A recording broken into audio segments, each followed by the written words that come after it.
माँ का। अरे डॉक्टर साहब, इन्हें बताए चले आए, कहते तो साले को बांध के रखते। 1 घंटा से साला छटक रहा है, कूद रहा है। अबे तू टेंशन मत ले, आज साले का छटकना कूदना बंद कर देंगे। ये जो मेरे साथ नर्स को देख रहा है ना। अच्छा जी। हाँ डॉक्टर साहब, नर्स तो बड़ी गजब लग रही है। बोलेगा फालतू। ये जो नर्स है ना, अपने आँखों के जादू से सम्मोहित कर लेगी, फिर देखते हैं कैसे नहीं सुई लगता है। ये गड़बड़ है बाबा। वो देखिए डॉक्टर साहब, कहाँ चढ़ के बैठा है साला। अबे साले। नर्स, अब दिखाओ अपने आँखों का जादू और बुलाओ साले को नीचे।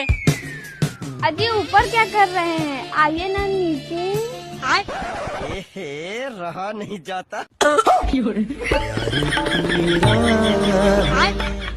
डॉक्टर साहब, यही सही मौका है, लगा दो सुई। और अभी तो रुको।